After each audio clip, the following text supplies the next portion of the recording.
Il faut encore attendre un mois avant le début du mercato, mais les rumeurs sont déjà très nombreuses autour du PSG. Mbappé, Neymar, entraîneurs et autres départs. On fait le point sur les rumeurs. Bonjour à toutes et à tous, bienvenue dans ce nouveau PF Mercato. Au programme aujourd'hui, donc les nouvelles affirmations à propos de l'été parisien. Et pour ça, je suis avec l'inépuisable Arthur qui adore le mercato, je le sais bien, est-ce que ça va? Non, mais après, j'adore le mercato quand les choses se passent bien, c'est évident, mais voilà. Je suis content d'être là, j'espère que toi aussi. On a pas mal de choses à dire et quelques petits coups de gueule à passer. Voilà, on est toujours content de se trouver. Voilà, il l'annonce. On n'a pas le procureur Erwin pour ces petits formats, mais on aura quand même des coups de gueule grâce à Arthur, peut-être grâce à moi aussi. C'est vrai que il y a des choses un peu fatigantes, mais bon, le mercato, on va dire, se dessine plus ou moins dans le flou pour le moment. Donc, on va voir un peu tout ça. On va faire le tour. Avant de démarrer, n'oubliez pas le petit j'aime sur la vidéo pour nous soutenir, c'est important évidemment. Et puis abonnez-vous pour ne rien manquer. Il y a le mercato, mais pas que. On présente les matchs, on fait des analyses, on fait tout ce qu'il y a sur le PSG. C'est parti pour ce point mercato, en commençant par Kylian Mbappé, puisque c'était le premier dossier qui a agité, on va dire, notre jeudi soir. L'attaquant de 23 ans, je le rappelle au cas où, il est en fin de contrat au PSG, si jamais quelqu'un l'avait loupé. Les rumeurs sont nombreuses depuis des mois, une prolongation, un départ, avec notamment le Real Madrid comme destination probable. Et alors, on a eu jeudi soir le Parisien qui a annoncé qu'une prolongation est en bonne voie, qu'il y a un accord de principe avec son entourage, des gros chiffres, une prime à la signature, tout ce qu'il faut. Sauf que quelques minutes après, je crois à peine 10 minutes après, sa mère, Faiza Lamari, a réagi sur Twitter pour démentir tout ça en indiquant qu'il n'y avait pas d'accord, que les discussions continuent et qu'elle demandait un certain respect des médias, donc voilà, qu'ils ne lancent pas des rumeurs tant que rien n'était bouclé. Et puis Marca a indiqué que cette même personne, donc toujours sa mère, lui avait confié que la tendance est plutôt un départ au Real Madrid. L'équipe a réagi en indiquant que l'entourage dément un tout petit peu cette version, puisque la tendance est seulement au départ, mais pas forcément au Real Madrid. Et dans ce même article, l'entourage, toujours selon l'équipe, précise que c'est surtout du 50-50. Tout simplement, Arthur, qu'est-ce que t'en penses? Qu'est-ce que t'en retires de tout ce flou? Moi, je trouve ça assez magique. Non, bah écoute, c'est le premier coup de gueule de la journée, donc je vais faire court. On sort de ces doubles informations, l'équipe, le Parisien, encore plus dans le flou qu'auparavant. C'était finalement pas vraiment nécessaire parce que de toute manière, ça sera ni le Parisien, ni l'équipe, ni Marca, ni même la maman de Kylian Mbappé qui vont annoncer s'il reste, s'il part. Il le fera lui-même. Il l'a dit. C'est dans la communication de la famille, de l'entourage. Donc le démenti de la maman, il est totalement logique. Elle n'allait pas valider ce que le Parisien disait, alors que Kylian Mbappé est dans le contrôle de sa communication. Donc pour moi, ça me paraît logique. Les informations du Parisien, bon, qu'elles soient justes ou fausses, les informations de Marca, qu'elles soient justes ou fausses, elles sont tellement à l'opposé l'une de l'autre que du coup on peut pas s'empêcher de penser que voilà on est dans le petit jeu médiatique, etc., que de toute façon il y a des choses qui sont véridiques, forcément il y a des choses qui sont en train de se passer, ça c'est une certitude, on va pas il va pas se décider non plus d'un coup dans 3-4 jours. Il y a sûrement déjà des éléments de réponse dans sa tête, ça on peut pas le nier. Par contre pour tout le reste, tout l'enrobage autour, voilà, je trouve que ça fait quand même hyper léger d'amener tout ça sur la table. Mbappé, voilà, il est dans le flou, il l'a dit, il va choisir. Sa maman a dit, il choisira, il est en train de réfléchir. Il y a des choses qui se passent. Donc, pour l'instant, on n'en sait pas vraiment beaucoup plus. Voilà, ils nous ont encore plus perdu que voilà. En plus, à côté de ça, il y a le Mbappé qui va pouvoir aller au trophée UNFP. Voilà, j'ai l'impression que la saga Mbappé, c'est comme Martine fait du vélo, Martine va à la plage, etc. Il y en a tous les jours une nouvelle qui sort sur Kylian Mbappé. J'avoue que moi, ça commence à être agaçant, parce que voilà, de toute façon, ça fait tellement d'années, enfin, ça va faire 2-3 ans qu'on attend qu'il y ait une prolongation ou qu'il y ait un départ, il y a une décision, que forcément, à chaque fois, plus on se rapproche, plus on va avoir droit à ce genre d'articles qui finalement ne font pas trop avancer les choses. Et c'est ce qui est un peu préoccupant, c'est parce que nous, on est là dans le flou et on peut pas se projeter vraiment sur la saison prochaine. Voilà, je pense que tu as plutôt bien résumé. Je vais juste te rejoindre. C'est vrai que ça devient agaçant. Pour ceux qui nous suivent surtout sur YouTube, il y a quand même un site derrière, il y a des articles à publier. Je le dis dans chaque commentaire, j'essaie de le dire aussi souvent en vidéo, parce qu'il ne faut pas l'oublier. On fait attention aux rumeurs et Mbappé, ça fait plusieurs mois que dès qu'il y a un média qui avance quelque chose, une information, il y en a bien 2 ou 3, voire 7, 8 qui avance aussi quelque chose. Il y a au final rien ne va dans le même sens. Donc voilà, on essaye nous de faire le point, de rester calme, de rester tranquille. globalement, il y aura rien de sûr tant que Mbappé n'aura pas parlé. Peut-être son entourage, mais ça, voilà, comme tu as dit, ce serait une surprise que sa mère ou son père ou autre, son avocate qui annonce où il ira, c'est lui qui prendra la parole. Peut-être au trophée UNFP, même si le Parisien l'a aussi ajouté, je l'ai pas dit au début, mais ils ont ajouté que ça devrait pas être là, ça sera peut-être avant le dernier match à domicile, peut-être avant le match à l'extérieur, peut-être après le match de l'équipe de France. Ils en savent pas plus finalement, donc voilà, tout simplement, faudra attendre. Nous, on le dit, je pense que je peux parler pour Arthur là-dessus. On attend simplement que ce soit fini, et après on verra. S'il reste, il faudra un PSG fort avec lui, et s'il part, il faudra un PSG fort sans lui, c'est possible aussi. Donc voilà, nous on n'en fait pas tout un drame. Vous pouvez dire bien sûr dans les commentaires ce que vous préférez, chacun peut avoir son avis. Nous, voilà, on est sage, on attend. Je pense que Arthur, on peut passer à la suite. Deuxième partie de ce point mercato finalement, c'est toujours dans le Parisien qui a fait à peu près 3 pages, je crois, sur le mercato du PSG pour, voilà, on en a sorti ce qu'on pouvait et notamment donc des départs possibles avec 5 joueurs considérés hors projet par le club. Sont cités Mauro Icardi, Layvin Kurzawa, André Di Maria, Keylor Navas et Colin Dagba. Il n'y a pas encore de précision sur où est-ce qu'ils pourraient aller, simplement que le PSG les voit partir et il est ajouté, attention, qu'il y a des doutes autour de Neymar et qu'une offre raisonnable pourrait être étudiée. Avant de passer la parole à Arthur, j'avoue que sur ce genre de choses, ça m'amuse toujours un peu quand le journal dit juste une offre raisonnable peut être étudiée, parce qu'à ce niveau-là, n'importe quelle offre, bien sûr, peut être étudiée.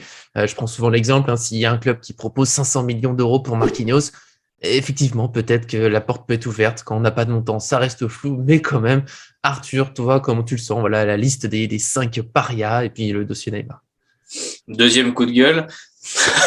Donc évidemment. La bonne humeur aujourd'hui, la bonne humeur. Non, mais évidemment, les 5 noms qu'on nous dit, voilà, oui, c'est sûr qu'il fallait faire un article pour nous les citer. Colin Dagba, Layvin Kurzawa n'ont pas du tout joué de la saison. Mauro Icardi au placard depuis quelques mois et de toute façon, avec l'attaque parisienne, il peut pas rentrer puisque les joueurs ne sortent pas. Donc ça, c'est déjà une réalité. Et de toute façon, il s'est cramé. Et André Di Maria, ça fait bien depuis février qu'il devait prolonger. Et on a bien compris à ce moment-là que c'était fini, que c'était plus possible, que le PSG se dirigeait vers voilà une séparation avec le joueur, parce qu'évidemment depuis des années on reprolonge tout le temps tout le monde. Voilà, et même finalement on se retrouve même un Kurzawa et on se retrouve un petit peu embêté après, voilà, avec un effectif trop rempli. Keylor Navas, c'est le seul, voilà, que je mets un petit peu à part, parce que voilà, il y a eu les déclarations, il veut pas revivre la concurrence avec Donnarumma. Donnarumma fait partie, toujours selon le Parisien, des intouchables comme Marco Verratti, Marquinhos, et je sais plus le quatrième, mais voilà, c'est important de dire que bon, les noms qui sortent, voilà, c'est pas la révolution. Et moi, le coup de gueule vient aussi du fait. Et quid des autres joueurs qui sont indésirables depuis des semaines et des semaines, les Abdou Diallo, Rolian Drexler, Ander Herrera, qui n'ont pas foulé une pelouse depuis ou quelques minutes depuis en 6 mois, alors qu'ils n'étaient pas forcément blessés à tous les moments. Donc maintenant, voilà, les informations comme ça, un peu succinctes, c'est un peu compliqué à traiter. Donc voilà, pour revenir sur Neymar, je suis exactement dans ton cas de figure, de ton avis. Voilà, depuis quelques semaines, tout le monde parle que Neymar, ça se passerait mal, etc., avec les dirigeants, qu'ils en auraient marre, etc., etc. Et là, un article qui sort et une offre raisonnable pourrait être étudiée. Voilà. Et voilà, c'est tout. Voilà. Mais ça paraît peu probable. Je crois que c'est exactement ces termes qui sont utilisés dans l'article. Oui, parce que lui ne voudrait pas partir. Lui ne voudrait pas partir, mais même, ça paraît peu probable qu'il y ait une offre. Voilà, il y a plein de raisons, etc. Bon, en gros, autour de Neymar, c'est le grand flou et voilà, il faut pas trop non plus porter de crédit à cette information. Je pense que le club est assez grand pour nous dire s'il veut s'en séparer ou pas. De toute façon, ça se saura assez vite avec les grands changements annoncés par le même Parisien. Oh là là, les grands changements qui arrivent, c'est la 3e partie. On parlera un petit peu du dossier des entraîneurs qui est pas beaucoup, moins flou. Je vais juste réagir rapidement sur ce départ. C'est vrai que les 5 noms annoncés, c'est relativement logique, à moins d'une surprise sur Di Maria. Ça reste, voilà, par rapport à Kurzawa, Dagba, c'est une évidence. Icardi, peut-être avec le changement d'entraîneur qu'on va évoquer après, éventuellement une nouvelle place, mais on n'y croit pas trop. Navas, c'est peut-être le petit regret, parce que lui, il loupe même pas sa saison. Il est très bon depuis qu'il est arrivé, mais voilà, dans une logique où Donnarumma et lui ont indiqué que la cohabitation, il faudrait que ça s'arrête. Ça se comprend, c'est tous les deux des numéros 1 potentiels. Il y a une logique à garder Donnarumma, qui est plus jeune, qui peut encore grandir, même si on comprend bien que sur cette saison, je donnerais peut-être, on fera les bilans, mais je donnerais un petit point en plus à Navas, parce que Donnarumma, il y a Real Madrid et la suite où il a eu beaucoup de mal. Mais bon, il est quand même vainqueur de l'Euro, il a un avenir, donc il y a une logique. Et puis Neymar, j'ai déjà donné mon avis. Je veux dire, même pour lui, évidemment, si un club propose 150 millions d'euros, par exemple, hein, oui, le PSG peut étudier l'offre, mais voilà, il y a peu de chances que ça arrive. Neymar veut pas particulièrement partir. On sait même pas si les dirigeants sont vraiment ouverts à un départ. Donc, je pense qu'on peut gentiment passer au dernier dossier avec les entraîneurs. Vous l'avez compris, aujourd'hui, on fait un peu tour du mercato avec un petit coup de gueule sur des médias qui donnent des rumeurs floues. On y va pour la dernière partie, comme on l'a dit juste avant, c'est les entraîneurs, toujours dans le Parisien. Un petit tour, voilà, de ce qu'ils préparent. Il est précisé notamment que Pochettino, malgré de bonnes relations avec Mbappé, devrait bien quitter le PSG à la fin de saison. C'est peut-être l'affirmation la plus claire et crédible de tout ce point. Et ensuite, le tour des pistes, il y a toujours la priorité Zinedine Zidane, qui bien sûr, si le PSG dit oui, le PSG serait ravi, sauf que même s'il est plutôt intéressé par le projet parisien, il préfère toujours l'équipe de France qu'on a vu déjà plusieurs fois dans différents médias. Et du coup, le PSG se prépare sur d'autres pistes. Il y a Antonio Conte qui est cité vaguement. C'est pas très clair à quel point le PSG le voudrait, mais c'est indiqué que lui se verrait bien à Paris, sauf qu'il a toujours un contrat à Tottenham et que son avenir dépend de la fin de saison. Donc, c'est plutôt une piste parisienne, mais toujours rien de très sûr. Et ils sont ainsi indiqués que Joachim Löw et Thiago Motta sont bien étudiés comme piste pour l'avenir. Voilà, il y a aussi d'autres profils, dit le Parisien, qui précisent que le PSG voudrait plutôt un entraîneur jeune et au potentiel important, ce qui est aussi relativement flou. Mais voilà, on a quand même ces noms. Là où on se permet de le mettre, c'est que c'est des noms qui reviennent souvent à Zidane, Conte, Motta, Löw. C'est les 4 noms qui reviennent le plus ces dernières semaines. Qu'est-ce que tu en penses, Arthur? As-tu encore un coup de gueule? Du coup, oui, au regard de ce que tu viens d'énoncer, oui, c'est la manière dont tu l'as dit me fait avoir plus un coup de gueule. Donc, ils veulent un entraîneur jeune et voilà, et avec du Plutôt potentiel. Donc, c'est jeune. sûr, plutôt jeune. Donc, voilà. Donc, ça veut dire quoi, plutôt jeune? Il y a Joachim Löw et Antonio Conte, donc sont plus, voilà, les plus jeunes des entraîneurs. Hein. Oui. On a eu sur le marché, notamment Thiago Motta, et bien plus jeune que les deux. Enfin bon. Écoute, pour en revenir, pour faire grosso modo le bilan, Zinedine Zidane, on va nous dire jusqu'au bout que le PSG rêve de Zinedine Zidane, mais Zidane rêve de l'équipe de France. Donc voilà, le serpent qui se mord la queue. Ensuite, Antonio Conte, évidemment, il y a eu tout ce qui s'est dit. Voilà, on a déjà fait un podcast dessus. Et évidemment qu'Antonio Conte avait refait un tweet après, même après son démenti, il avait dit, moi, ce que je veux, c'est gagner des trophées, jouer pour la première place et pas pour la quatrième, cinquième. Donc, le taf pour Tottenham était quand même assez appuyé. Donc, on attend de voir ce qui se passe en fin de saison. Le PSG pourrait se pencher sur son profil parce que si, évidemment, il est disponible, ça serait bizarre de se pas de profil comme celui d'Antonio Conte. Ensuite, pour Joachim Löw, c'est la piste un peu plus étonnante. Alors voilà, où Oui. est-ce qu'elle sort? A priori, ça viendrait du Qatar, qui se penchera un petit peu sur le dossier. C'est un entraîneur qui est resté très longtemps avec l'Allemagne, qui a fait des très très belles choses et qui pourrait vraiment être intéressant sur certains points par rapport au Paris Saint-Germain. Par contre, pour le profil jeune, pour le profil un petit peu dynamique, etc. Bon, Joachim Löw, on connaît ses méthodes. Il a performé avec l'Allemagne, mais il a aussi ses défauts. Est-ce qu'il pourrait s'adapter à cette équipe du Paris Saint-Germain? Ce n'est pas sûr. Et enfin, Thiago Motta, bon coup de cœur. Hein, si tu me demandes mon choix, voilà, je te réponds. Comme ça, même si tu me le demandes pas, je te le donne. Mais Bon donne-le. coup de cœur, parce qu'évidemment, tout le monde va dire oui, mais il faut pas d'entraîneur jeune, pas d'expérience, et le PSG, c'est dur, etc. Bah oui, mais évidemment que pour chaque entraîneur, ça sera dur de toute façon, puisque de simple fait que les joueurs qui sont dans cet effectif sont difficiles à manager, ça c'est un fait. Je pense que Thiago Motta aura pas beaucoup plus de difficultés qu'un autre. L'avantage que je trouve à Motta, c'est que justement il est jeune, plein de potentiel. On connaît pas, mais il faut bien qu'il ait des premières expériences.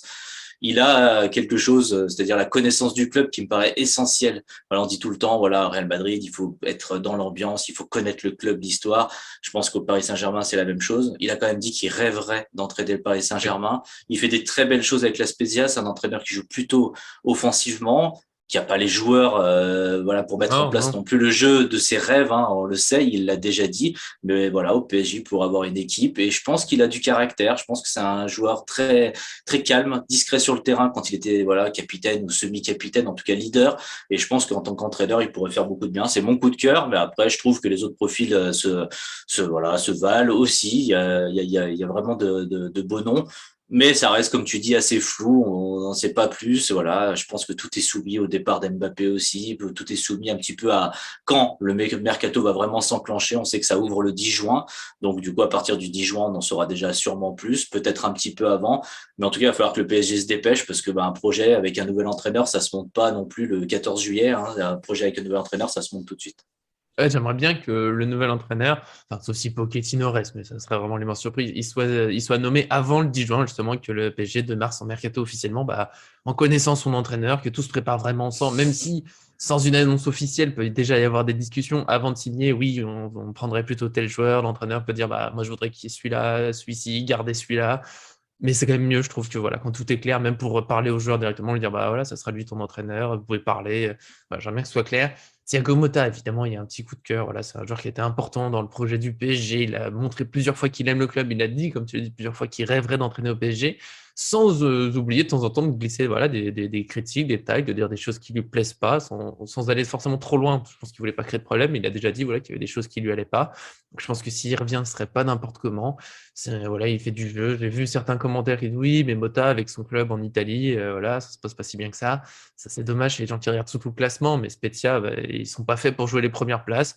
Il s'en sort pas mal. Je sais qu'il a réussi quelques gros coups, qu'il a eu, je sais plus c'était quel mois, peut-être en janvier, le trophée d'entraîneur du mois en Serie A. Je pense que c'est quand même pas rien. Alors certes, c'est pas la Serie A la plus grande de l'histoire, mais quand même, justement, avec un petit club, entre guillemets, avoir ce trophée, je pense que ça montre qu'il a quand même certaines qualités. Je serais bien curieux de le voir au PSG. Après, évidemment, si ça se passe mal, on serait triste, parce que c'est un joueur qu'on aime, qui finalement, ça se passerait moins bien. Je sais qu'il y avait eu cet argument de l'histoire au PSG avec Pochettino, qui finalement, ça se passe pas si bien que ça. Mais en même temps, Pochettino, lui, c'était un PSG pendant même pas 2 ans, à une époque, voilà, en 2000. Alors, certes, c'est le PSG, mais c'est quand même il y a longtemps. Botta, il connaît le PSG actuel, ça n'a pas tant changé depuis. Voilà, je pense que ça pourrait être un joli coup. Je ne sais pas si tu veux rajouter quelque chose, des autres pistes. J'attends. Conte, on a déjà fait un podcast.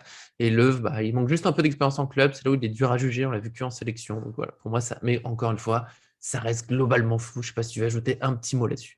Juste un tout petit mot sur Thiago Motta. Voilà, en France, c'est sûr qu'on aime dire il n'a pas d'expérience, etc. Ça, c'est quelque chose qui revient énormément dans la presse et les médias français. En Italie, quand même, on nous assure qu'il réalise des miracles avec son équipe de la Spezia, que c'est vraiment pas facile. C'est ce qu'il est en train de faire et ce qu'il a réussi à faire sur certains matchs et tout. Ça a été reconnu, voilà, là-bas. Et c'est pas rien quand même d'être reconnu parce Oui, qu'au-delà, même si le niveau de la Serie A est moins bon qu'il y a quelques années, ça reste quand même un championnat dur ouais, avec avec des bonnes équipes et avec quand même du jeu et une culture tactique qui est très importante. Donc voilà, c'est pas rien non plus. Faut pas non plus trop minimiser ce que fait Motta en Italie à la oui. Spezia. C'est clair. Puis encore un dernier. On aime bien Thiago Motta pour l'expérience. Faut pas oublier quand même sa carrière de joueur. C'est pas comme s'il avait rien connu, rien vécu. Il a vécu dans des très grands clubs. Il a gagné des titres importants. Il a vécu avec des entraîneurs très importants, avec du gros caractère. On le connaît bien. Certains joueurs, côtoyer Zlatan Ibrahimovic dans l'apprentissage de la gestion d'un ego, je pense que c'est déjà pas mal. En tout cas, voilà. Nous, on a fait le tour pour aujourd'hui. Les entraîneurs, c'est peut-être qui nous a le plus intéressé. Vous dites-nous bien sûr dans les commentaires si dans ces quatre-là, vous avez une préférence. Si vous avez une idée un peu magique qui n'a pas été encore citée, pourquoi pas. De toute façon, le PSG, comme dit le Parisien, étudie d'autres profils. On verra bien ce qui se passe. Encore une fois, il faudra attendre plus de certitude. En tout cas, on se retrouvera prochainement dans une nouvelle vidéo, probablement celle pour PSG 3, le match si attendu avec l'équipe parisienne et nos pronostics. Abonnez-vous pour ne rien manquer. Évidemment, on sera aussi attentif pour le mercato. C'est pas bien de rire de PSG 3, Arthur, mais je te remercie pour ta présence aujourd'hui. Non, non, mais je rigole pas de PSG 3, je rigole de ta manière de le présenter. Merci à toi. C'était cool. Ouais, mais c'est bon, c'est un match, il sera là. Voilà, on espère que c'est un beau match, on verra pour ça, on verra dans la vidéo qu'on fera là-dessus. Merci aussi à Fabio, évidemment, pour le montage. On espère qu'il viendra avec nous un jour, peut-être avant que le PSG gagne des champions, ça serait sympa. En tout cas, bien sûr, merci à tous de nous suivre au quotidien et à très bientôt sur cette chaîne.